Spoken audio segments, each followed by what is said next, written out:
Anitha Pushpavanam Kuppusamy Viha YouTube channel நண்பர்கள் அனைவருக்குமே அன்பான வணக்கம். இன்றைக்கு இந்த பதிவில் 2024ஆம் ஆண்டுக்கான லக்ஷ்மி குபேரர் பூஜை என்றைக்கு செய்ய வேண்டும், தேதி என்ன, லக்ஷ்மி குபேரர் பூஜை செய்வதற்கான நேரம் என்ன, பூஜை செய்முறை, அதற்கான பலன்கள், இது போன்ற தகவல்களை எல்லாம் பார்க்க போகிறோம்.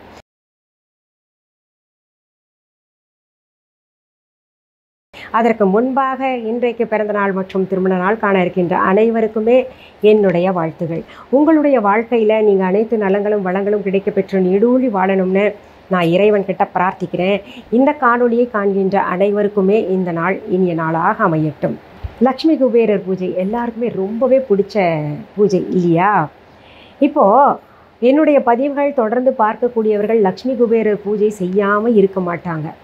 ஏன்னா அதற்கான பலன்கள் கிடைக்க பெற்று மீண்டும் மீண்டும் மீண்டும் மீண்டும் அவர்களுக்கு பணப்பற்றாக்குறை இருக்கும் பொழுதோ இல்லை மேற்கொண்டு வேறு ஏதாவது வேணும், இப்போது உதாரணத்துக்கு சொல்கிறேன், 2 வீலர் வாங்கணும் அப்படின்னு நினச்சவங்க எல்லாம் லக்ஷ்மி குபேரர் பூஜை செஞ்சு 2 வீலர் வாங்கிட்டாங்கன்னு வைங்களேன்.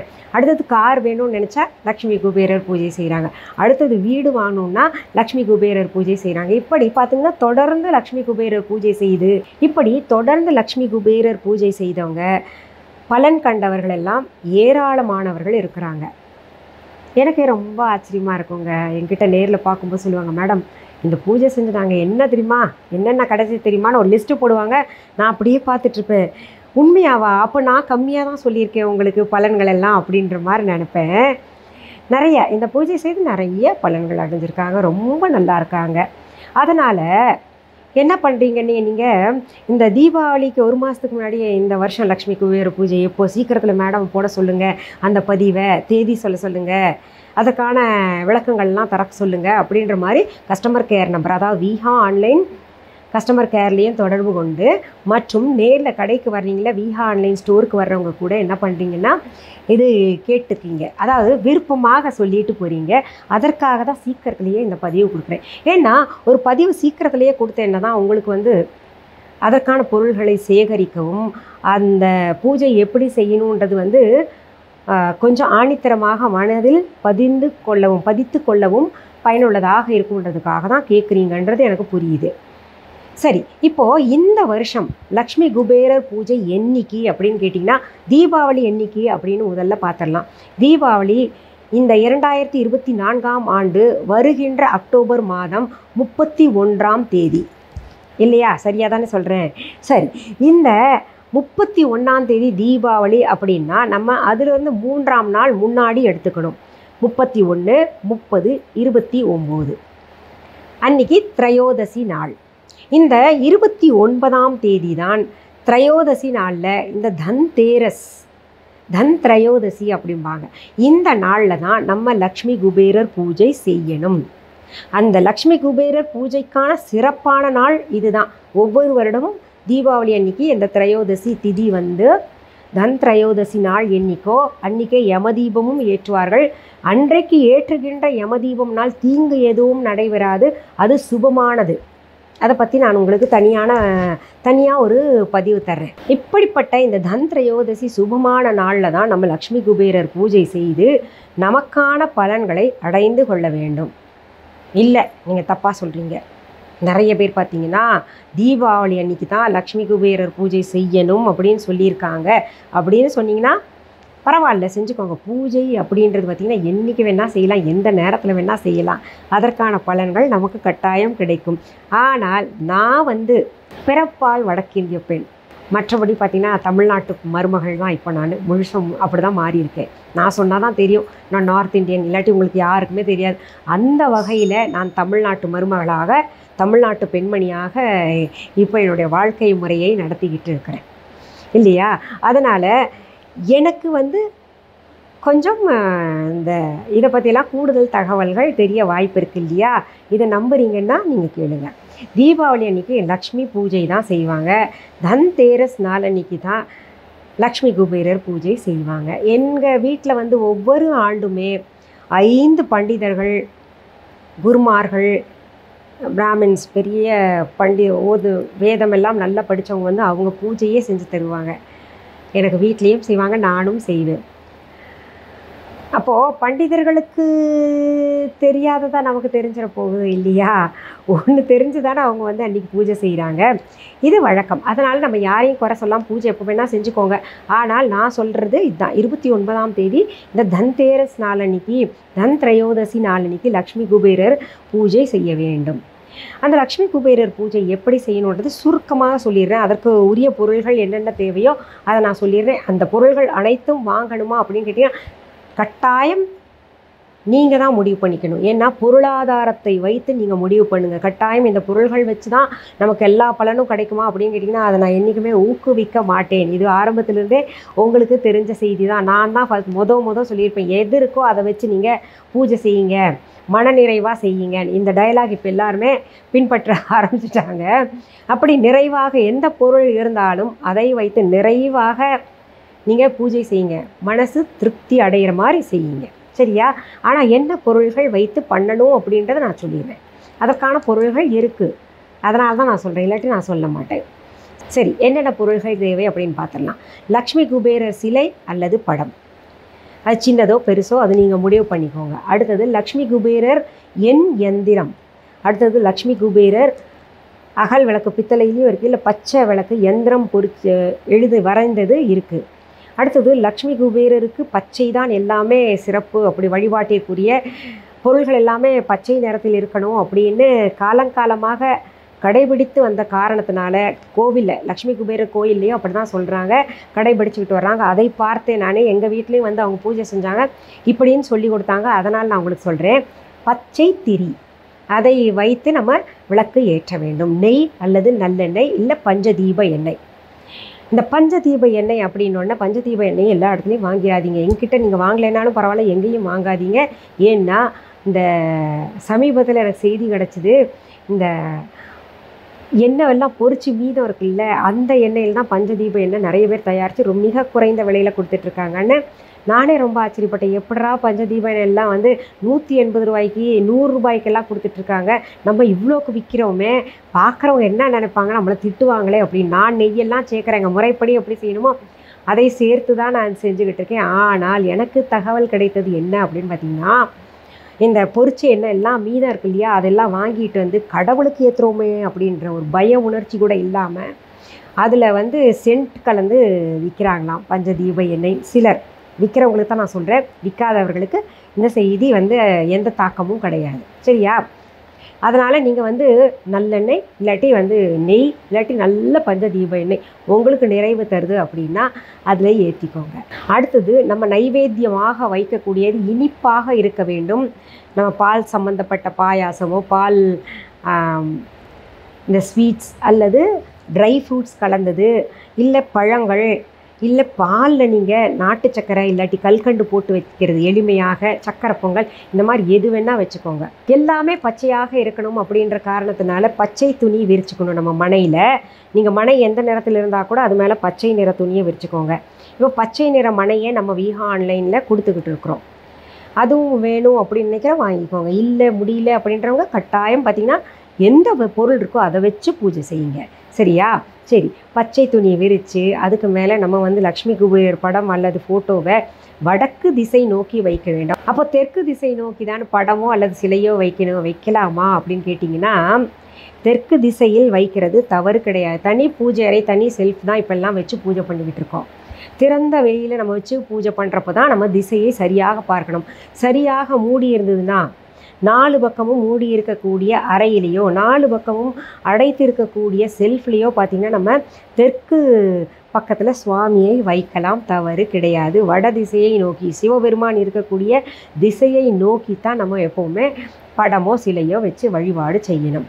இதில் நம்ம உட்கார்ந்துருக்கிறது அந்த படத்தை பார்த்து அமர வேண்டும். படத்தை பார்த்துன்னா நம்ம அப்போ தெற்கு திசையை நோக்கி உட்கார வேண்டுமா அப்படின்னு கேட்டிங்கன்னா கிடையாது. நம்ம இப்படி நேராக உட்காரலாம். அதாவது தெற்கு திசையை நோக்கி உட்காராமல் நேராக கூட, சிலை இப்படி இருந்தால் கூட நம்ம இப்படி உட்காரலாம், இப்படி உட்காராமல். அதனால் நீங்கள் என்ன பண்ணுங்கள், அப்படி உட்காந்துக்கோங்க. ஒரு மனை போட்டு உட்காருங்க, இல்லாட்டி தர்பப்பாய் போட்டு உட்காருங்க. அப்போ தான் கூடுதல் சக்தி கிடைக்கும், நமக்கு எனர்ஜியெல்லாம் வேஸ்ட்டாக போகாது. தாமரை மணி மாலை இருந்ததுன்னா ஜபத்திற்கு அதை பயன்படுத்தி கொள்ளலாம். அப்படி இல்லைன்னா பச்சை நிற இந்த க்ரீன் அவெஞ்சரின் மாலா இல்லாட்டி இந்த க்ரீன் மாலை நிறையா இருக்குது, நமக்கு ஜப மாலை இருக்குது, க்ரீன் ஸ்டோனால் செஞ்சது. அதை கூட பயன்படுத்திட்டு நம்ம வழிபாட்டை மேற்கொள்ளலாம்.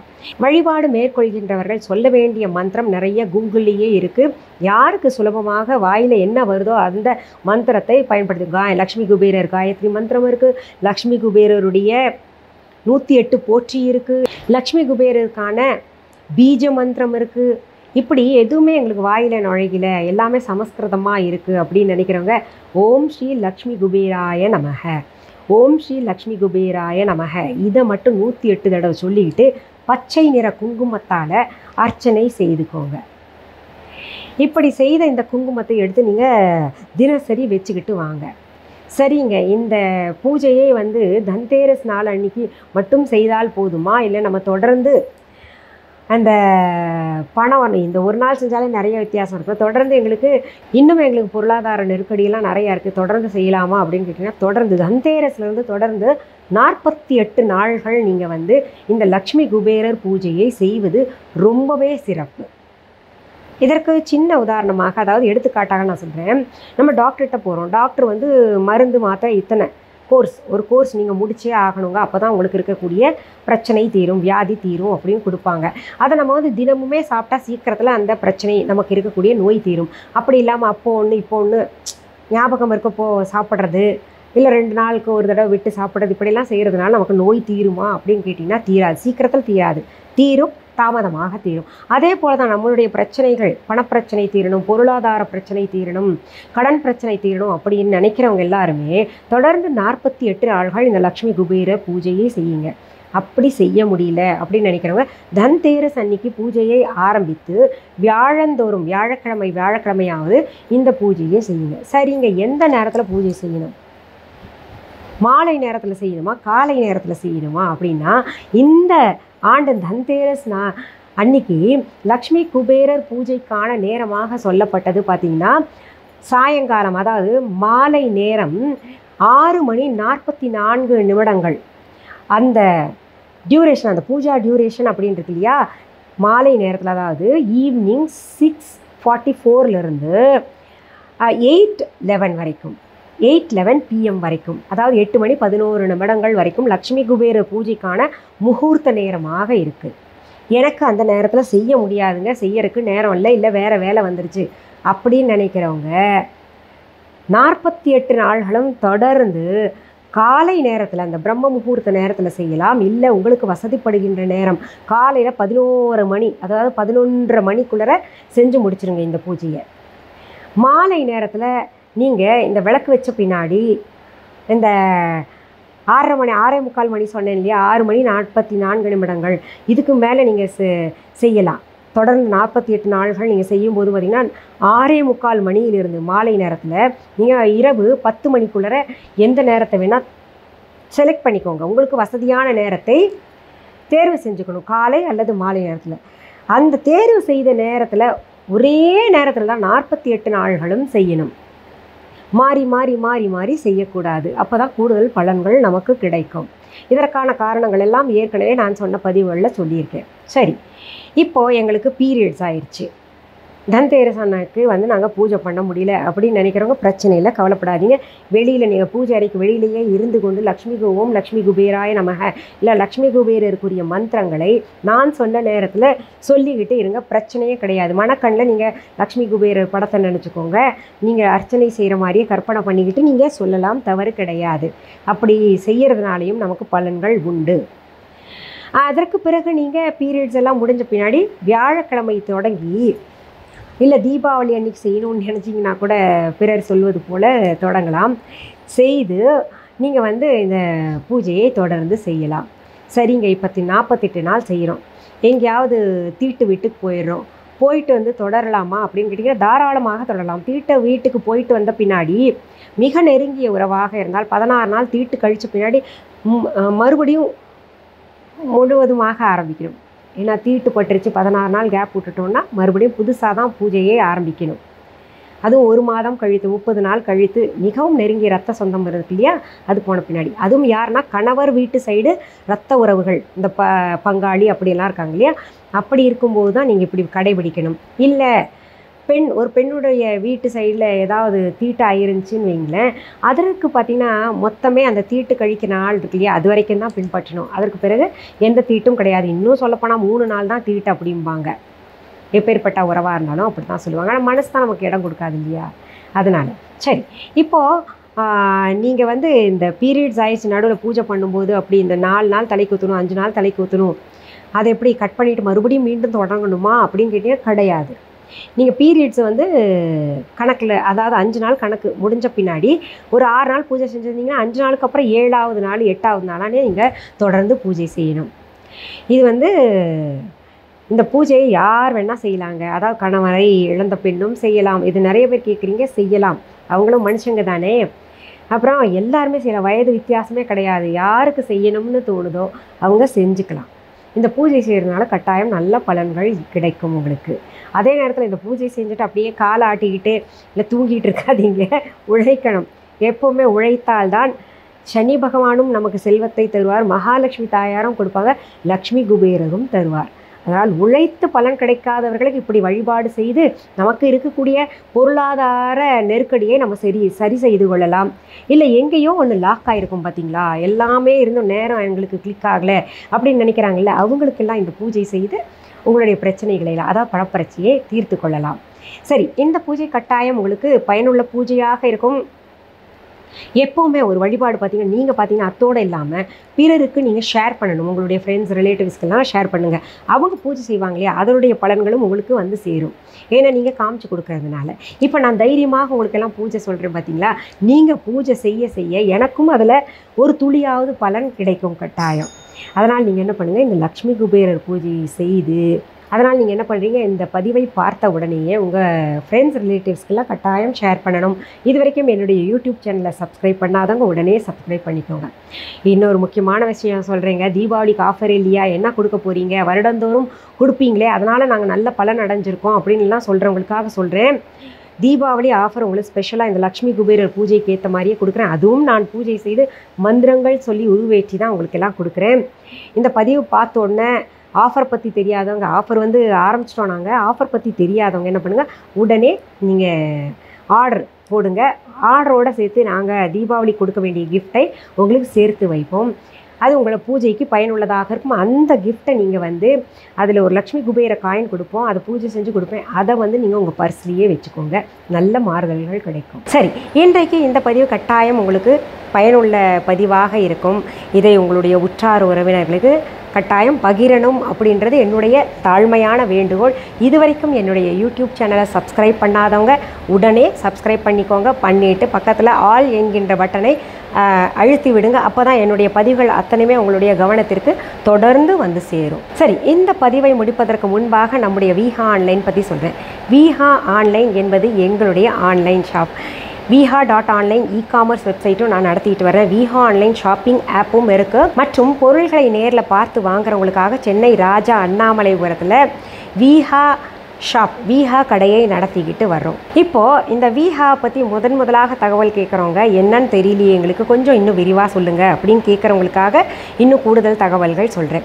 எங்களுடைய விஹா ஆன்லைன் ஷாப்பிங் ஆப் இதுவரைக்கும் டவுன்லோட் பண்ணாதவங்க உடனே தம்ப்நெயிலில் கொடுக்கப்பட்டிருக்கின்ற விஹா ஆன்லைன் ஸ்பெல்லிங் பார்த்துட்டு ப்ளே ஸ்டோர், ஆப் ஸ்டோர் போயிட்டு டெக்ஸ்ட் பண்ணுங்கள், டவுன்லோடு பண்ணிக்கோங்க. டவுன்லோடு செய்த பின்னாடி நீங்கள் பார்க்க வேண்டியது மிஸ்ஸஸ் அனிதா குப்புசாமிஸ் விஹா ஆன்லைன் அப்படின்ற பெயர் இருக்கான்னு செக் பண்ணிக்கோங்க. அதற்கு பிறகு உங்களுக்கு தேவையான பொருள்கள் நீங்கள் அதில் போய் பாருங்கள், நிறையா இருக்கும். அதாவது ஸ்பிரிச்சுவல், அதான் ஆன்மீக பொருள்கள் நிறையா இருக்குது. பாரம்பரிய அரிசி வகைகள் இருக்குது. நான் ஹோம்மேட் சோப்ஸ் நிறையா செய்கிறேன். ஹோம்மேட் ப்ராடக்ட்ஸ் நிறையா இருக்குது. பூஜை பொருள்கள் நிறையவே இருக்குது. எல்லாமே பார்த்திங்கன்னா ஆர்கானிக் பொருள்களாகத்தான் நான் கொடுத்துக்கிட்டு இருக்கேன். ரொம்ப நல்லா இருக்குது. பயன்படுத்தியவர்களெல்லாம் இந்த ரிசல்ட்டை தான் சொல்லிகிட்டு இருக்கீங்க. அவங்களுக்கெல்லாம் என்னோடய நன்றியை நான் தெரிவித்துக் கொள்கிறேன். நான் எதுவுமே மிகைப்படுத்தி சொல்வது கிடையாது. நிறைய பூஜை முறைகள் பற்றி சொல்லியும் கூட நிறைய பேர் நல்லா இருக்குது, நல்ல ரிசல்ட் இருக்குது அப்படின்றதெல்லாம் சொல்லிகிட்ருக்கீங்க. அடுத்து குபேர பூஜை, இன்னும் நிறைய செய்திகள் கேட்டுட்ருக்கீங்க. தொடர்ந்து கொடுப்பேன் நான். அப்படி ஸ்பெல்லிங் புரியாதவங்க என்ன பண்ணுங்கள், இந்த டிஸ்கிரிப்ஷன் பாக்ஸ் ஓப்பன் பண்ணுங்கள். அதில் விஹா ஆன்லைன் ஷாப்பிங் ஆப்க்கான லிங்க்ஸ் மற்றும் viha.online இ-காமர்ஸ் வெப்சைட்கான லிங்க்ஸ் மற்றும் எங்களுடைய விஹா கடைக்கான ஸ்டோர் அட்ரஸ் இருக்கும், கூகுள் ரூட் மேப்பும் இருக்குது. அதை பின்தொடர்ந்து எங்கள் கடைக்கு வந்து பொருள்களை நேரில் பார்த்து வாங்கலாம். இன்னும் சில தகவல்கள் சொல்கிறேன். எங்களுடைய விஹா ஸ்டோருக்கான கிளைகள் உங்கள் ஊரில் அல்லது உங்கள் நாட்டில் இருக்கா அப்படின்னு தேடினீங்கன்னா கிடைக்காது. ஒரே ஒரு கடை சென்னை ராஜா அண்ணாமலைபுரத்தில் நாங்கள் நடத்திக்கிட்டு வரோம். இது தவிர பார்த்திங்கன்னா எங்களுடைய பொருள்கள் எங்களுடைய இகாமர்ஸ் விஹா இகாமர்ஸ் வெப்சைட் தவிர, விஹா ஆன்லைன் ஷாப்பிங் ஆப் தவிர வேறு எந்த இகாமர்ஸ் வெப்சைட்லேயோ வேறு எந்த ஆன்லைன் ஸ்டோர்லேயும் கிடைக்காது அப்படின்றத நான் உறுதிபட தெரிவிச்சுக்கிறேன். விஹா அப்படின்ற பெயரை பயன்படுத்திக்கிட்டு எங்கேயாவது பொருள்கள் வேறு இடத்துல பார்த்தீங்கன்னா அதற்கும் எனக்கும் தொடர்பு கிடையாது. நீங்களும் ஏமாறக்கூடாது, நானும் வந்து கெட்ட பெயர் வாங்கக்கூடாதுன்றதுக்காக திரும்ப திரும்ப ஒவ்வொரு பதிவுலையும் சொல்லிகிட்டு இருக்கேன். சரி, மீண்டும் அடுத்தடுத்த பதிவுகளில் உங்களை நான் சீக்கிரத்தில் சந்திக்கிறேன். அது வரைக்கும் நன்றி கூறி விடைபெறுவது அனிதா குப்புசாமி. நன்றி, வணக்கம். அன்பான வாடிக்கையாளர்களே, உங்கள் விஹா ஸ்டோரில் பூஜை பொருட்கள், சிலைகள், ராசிக்கற்கள், வாஸ்து பொருட்கள், விதைகள், பாரம்பரிய அரிசி வகைகள், சிறுதானியங்கள், ஆர்கானிக் பொருட்கள், மூலிகை எண்ணெய், மளிகை பொருட்கள், மரச்செக்கு எண்ணெய், மரப்பொருட்கள், வெள்ளி ஆபரணங்கள், கிஃப்ட் ஆர்டிகல்ஸ், காட்டன் மற்றும் பட்டு புடவைகள், காட்டன் சுடிதார்கள், பட்டு பாவாடை, குழந்தைகளுக்கான விளையாட்டு பொருட்கள், ஹை குவாலிட்டி இமிடேஷன் நகைகள், வீட்டு உபயோக பொருட்கள், ஜூட் பேக்ஸ், ஹேண்ட்மேட் சோப்ஸ், அழகு சாதன பொருட்கள், சிறுதானிய பிஸ்கெட்டுகள், ஹோம் அப்ளையன்சஸ், இன்னும் பற்பல பொருட்கள் விற்பனைக்குள்ளது. விஹா ப்ராடக்ட்களை நீங்கள் வாங்க விரும்பினால் அது எங்களுடைய viha.online வெப்சைட் மற்றும் சென்னை ராஜா அண்ணாமலைபுரத்தில் உள்ள எங்கள் விஹா ஸ்டோரில் மட்டுமே கிடைக்கும் என்பதை தெரிவித்துக் கொள்கிறோம். வேறு எந்த ஆன்லைன் வெப்சைட்களிலும் விஹா ப்ராடக்ட்கள் விற்பனைக்கு கிடையாது என்பதை நீங்கள் கவனத்தில் கொள்ள வேண்டும். எங்கள் விஹா ஸ்டோரின் விலாசத்தை கண்டறிய கூகுள் மேப்ஸில் விஹா ஸ்டோர் என்று டைப் செய்தால் வழியை கண்டறியலாம். www.viha.online வெப்சைட்டிலும் விஹா ஸ்டோரின் அட்ரஸ் உள்ளது.